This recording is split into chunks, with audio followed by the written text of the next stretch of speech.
I'm Sarah, welcome to Grace in My Space. Who wants to decorate for fall?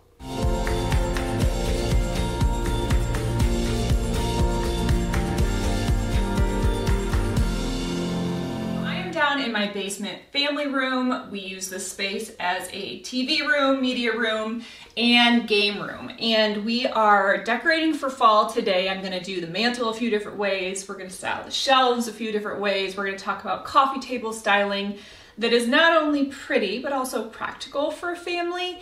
And we're gonna talk about pillow blanket combinations and color schemes for autumn. As if that wasn't enough, we're gonna show you this basement family room, how it turned out. If you missed my last video, I did a full tour of our home after 1 year of remodeling, but I didn't really cover this space because it's a little bit in flux still. Today, I'm really focusing on trying to finalize this space.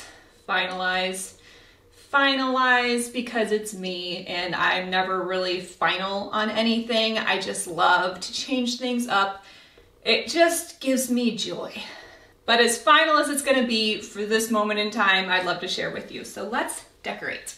So this is a little random, but we're gonna do an experiment from the beginning to end of this video.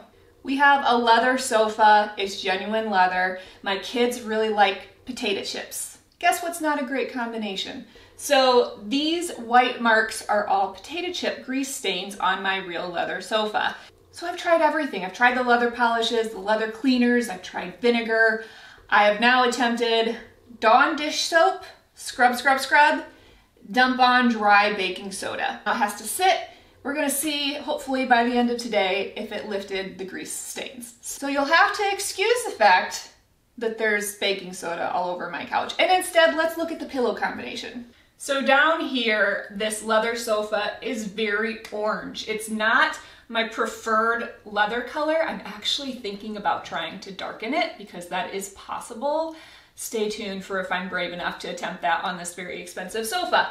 In the meantime, I have to work with this color leather. Thankfully, it's a very autumn color. So what I'm doing is my color palette down here is going to be this kind of burnt orange, this burgundy plum, a dark green, and browns. And one of my favorite things about creating a color scheme is that you can then incorporate the same tone to various different levels. For example, look at how well the bookshelf matches with this pillow.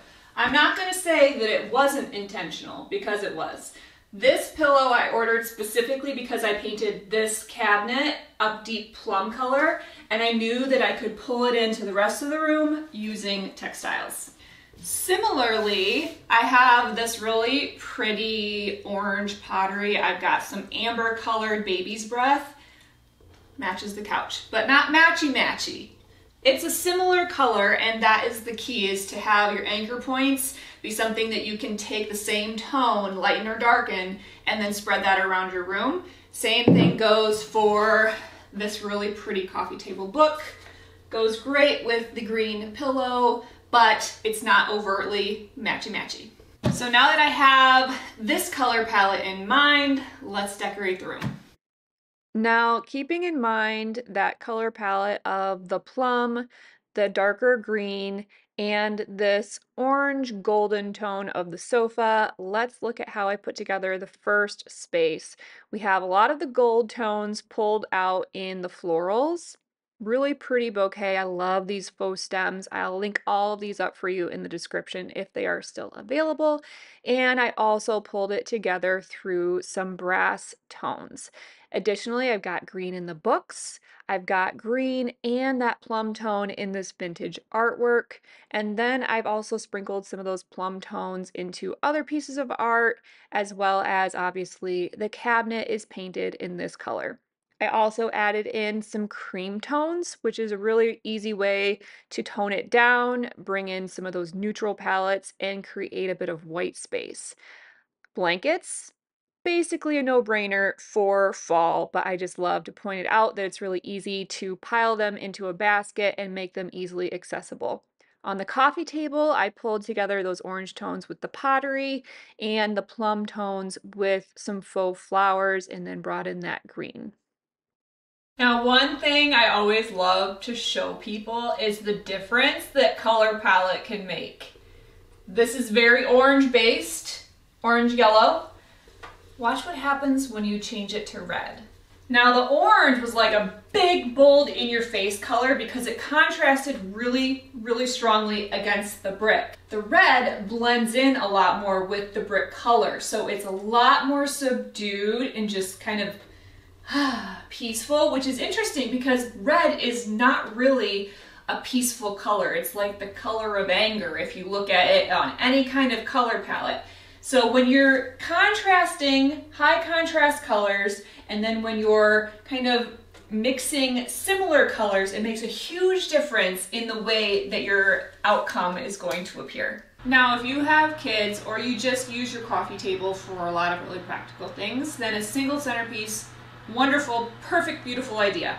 It does lack a little luster, though it's how I traditionally will use coffee table decor. I'm not really big on the clutter because my kids just use this so intensely. It's a very intense process. So if you want to keep it kind of singular but dressed up a little bit, grab some fall textiles. It is really the simplest way to totally update it.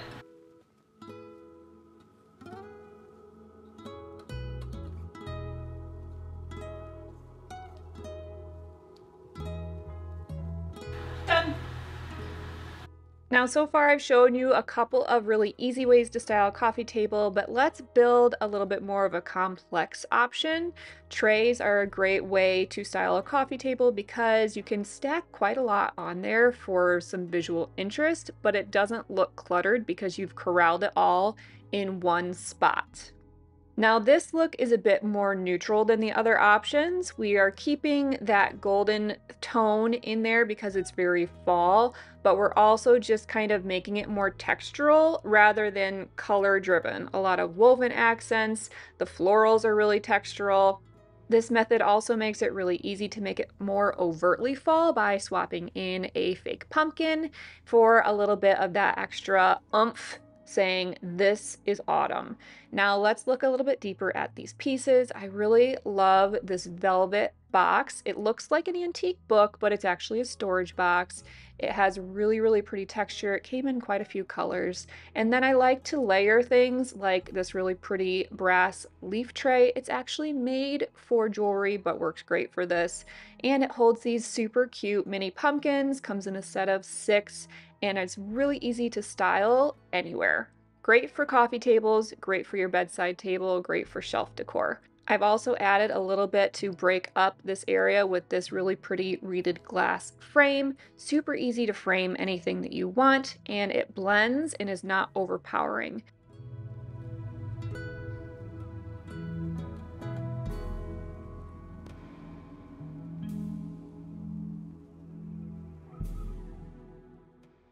Now, how about those sofa stains?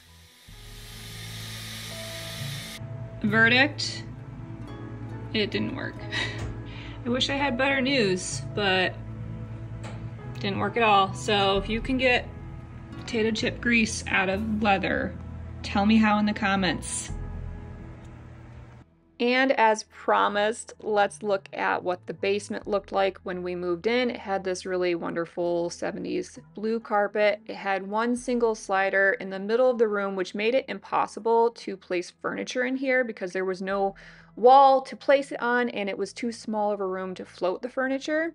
So our plans included removing that door and replacing it with windows because we have an access point on the other side of the basement, and that made it so that we actually had a living space that we could use. Thankfully, when we started ripping things up, we realized there was a lot of leaking, a lot of mold, and we were able to take care of that. It became a quick necessity, even though at first it started as just a desire to make the space more user-friendly. Our family got in on the action and did just a very small amount of demo by taking out the carpet, and then our contractor reframed basically this entire wall to take out the existing door, put in 3 windows. It made it so much lighter and brighter in this space. We also smoothed the ceilings to take out that texture, put in new flooring, did all of the painting, styled it up, and created a wonderful family space. And I hope that you enjoyed seeing this space decorated for fall. Make sure, stay tuned for more to come. All of the links to purchasable items are linked in the description. Thanks for watching.